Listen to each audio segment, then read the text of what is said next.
Before we begin, viewer discretion is strongly advised. The following is for educational and entertainment purposes only.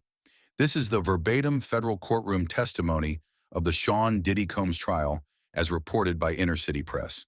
The Manhattan Federal Courthouse had seen many powerful moments during the Sean Diddy Combs trial, but when Robin Rihanna Fenty entered the courtroom on Thursday afternoon, a palpable shift occurred in the atmosphere. The global superstar, business mogul, and mother moved with quiet dignity, her usual confidence tempered by the gravity of the moment she was about to face. Dressed in a tailored black suit with her hair pulled back in a simple bun, Rihanna appeared every inch the successful businesswoman she had become. But as she approached the witness stand, those who knew her well could see the vulnerability beneath her composed exterior, a young woman from Barbados who had once trusted the wrong people in pursuit of her dreams. Judge Catherine Morrison observed Rihanna carefully as she was sworn in. "Please state your full name for the record." "Robin Rihanna Fenty," she said, her distinctive voice carrying clearly through the courtroom, though those listening could detect a slight tremor. Prosecutor Amanda Chen approached with evident respect for the witness. "Ms. Fenty, thank you for your courage in appearing here today. Could you please tell the court when you first encountered Sean Combs?" Rihanna took a steadying breath. "I first met Sean in 2005, shortly after I signed with Def Jam. I was 17 years old, had just moved to the United States from Barbados, and everything about the American music industry was new and overwhelming to me." "What were your initial impressions of Mr. Combs?" "He was intimidating but charming. Sean had this way of making you feel like you were special, like he saw something in you that others missed." For a teenage girl from a small island who was trying to make it in this massive industry, that attention felt like validation. "Did Mr. Combs take an interest in your career early on?" "Yes, he did. Even though I wasn't signed to his label, Sean made it clear that he had influence across the industry. He would invite me to industry events, introduce me to important people, and always made sure to remind me that he was looking out for me." "Can you describe the nature of these industry events?" Rihanna's voice began to waver slightly. "At first they seemed like normal networking events, award show, after parties, album release celebrations, charity galas. But Sean would always invite select people to exclusive after parties at private locations. He said these were where the real business happened." "Did you attend these private gatherings?" "I did, unfortunately. I was young and naive, and my team at the time encouraged me to attend because they said it was important for my career development. They said Sean's approval could open doors that might otherwise remain closed." "What was your experience at these private events?" Rihanna paused, her hands clasping tightly in her lap. "The first few times I stayed close to the main areas where there were other industry people I recognized. But I noticed there were always young women, very young women, being led to more private areas of these venues." "Did you ever witness what happened in these private areas?" "One night in 2006, I was looking for a bathroom at one of Sean's parties in Miami. I got lost in the mansion and opened what I thought was a bathroom door. Instead," Rihanna's voice broke, and she reached for a tissue. "Instead, I walked into a room where there were cameras set up and several young women who appeared to be unconscious or heavily sedated." The courtroom fell silent except for the sound of Rihanna's quiet sobs. "What did you see specifically in this room?" "Ms. Fenty, there were men with cameras recording equipment, and these girls who couldn't have been much older than me, but they weren't conscious enough to consent to anything that was happening to them. When the men in the room saw me, they immediately moved to block my view and escorted me out." "How did you react to witnessing this scene?" "I was terrified and confused. I didn't understand what I had seen, but I knew it was wrong. When I tried to find someone to tell, Sean appeared and said I had wandered into the wrong room, and that what I saw was just method acting for a music video." "Did you believe that explanation?" "I wanted to believe it because the alternative was too horrible to process. I was 17 in a foreign country, completely dependent on the industry for my survival. Accepting that explanation felt safer than confronting what I had really witnessed." "Did Mr. Combs speak to you further about this incident?" "Yes. Later that night, he pulled me aside and said that discretion was one of the most important qualities in the music business. He said that artists who understood the value of silence were the ones who had long, successful careers." Prosecutor Chen moved closer to the witness stand. Ms. Fenty, did this incident change your relationship with Mr. Combs? It changed everything. I became hyper-aware of his presence at events. I started noticing how he would watch the young female artists, how he would isolate them from their security or management teams. I realized that his mentorship came with expectations that went far beyond music. Did he ever make direct propositions to you? Rihanna nodded, fresh tears flowing. About 6 months after that first incident, Sean invited me to what he called a private consultation about my image and brand development. When I arrived at his office, he said he wanted to show me how successful women in the industry conducted business. What happened during this consultation? He started showing me photos and videos of other female artists in compromising situations. He said these women had all understood that flexibility was necessary for career advancement and that those who were cooperative received better opportunities than those who were difficult. How did you respond? I told him I wasn't comfortable with what he was suggesting.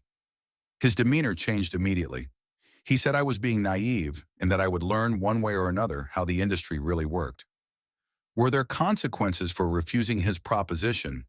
Almost immediately, radio stations that had been playing my music regularly suddenly reduced rotation. A collaboration with a major artist that had been confirmed was mysteriously canceled. My team was told that certain venues were no longer available for my tour. How did this affect your career trajectory? It forced me to become extremely strategic about my independence. I realized that I needed to build my own power base rather than rely on the approval of men like Sean. That's why I eventually focused so heavily on building my business empire, Fenty Beauty Savage X. Fenty, all of it was about creating independence from an industry that tried to control me. Did you ever see Mr. Combs attempt to control other young female artists? Many times. I watched him isolate girls from their support systems, convince them that he was their path to success, and then use that dependency to manipulate them. Some of them were even younger than I was when I first encountered him. The prosecutor pulled out a tablet. Ms. Fenty, I'm showing you a text message thread that was recovered from Mr. Combs' phone.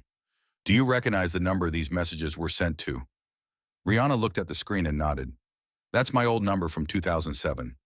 Could you read the message from Mr. Combs dated March 15th, 2007? Rihanna's voice shook as she read, Riri, you're making this harder than it needs to be. I've been good to you, open doors for you. All I'm asking for is the same energy back. Think about what you could lose if our friendship ends badly. How did you interpret this message as a threat? He was making it clear that my refusal to comply with his expectations could result in him actively working against my career. Did you respond to this message? I didn't respond directly, but I did something else. I started documenting everything. I kept screenshots of messages, recorded phone calls when legally possible, and maintained detailed notes about encounters with Sean and his associates. Why did you do this? Because I knew that someday someone would need proof of what was happening. I was fortunate enough to achieve success despite Sean's interference, but I knew there were other girls who weren't as lucky. The prosecutor approached with another device. Ms. Fenty, you mentioned recording phone calls. Do you have examples of these recordings? I do. I have a recording from 2008 where Sean called me after I publicly supported another female artist who had spoken out about mistreatment in the industry. We'd like to play this recording for the court. The courtroom speakers crackled to life with Diddy's voice unmistakably threatening. Rihanna, I'm disappointed in you. I thought you understood how this business works. When you support people who are trying to tear down successful black men, you're damaging the culture we've all worked to build. I hope you reconsider your position before you find yourself on the wrong side of history. Rihanna's voice could be heard responding firmly. Sean, I'm going to support other women regardless of your opinion about it. And if that makes me your enemy, so be it. Diddy's voice again. Everything has consequences, Rihanna. Remember that. As the recording ended, the courtroom remained silent. Diddy, who had maintained his composure throughout most of the trial, was visibly agitated, whispering urgently to his legal team. Ms. Fenty, how did this phone call affect you? It confirmed what I already suspected, that Sean viewed any support for his victims as a personal attack on him. It also made me realize that I had enough success and independence to protect myself, but other women didn't. Is that why you eventually became so vocal about supporting other women in the industry? Partly yes. Every time I used my platform to amplify other women's voices or to call out mistreatment, I was thinking about those girls I saw in that room in Miami. I was thinking about all the young women who were still trapped in situations I had managed to escape.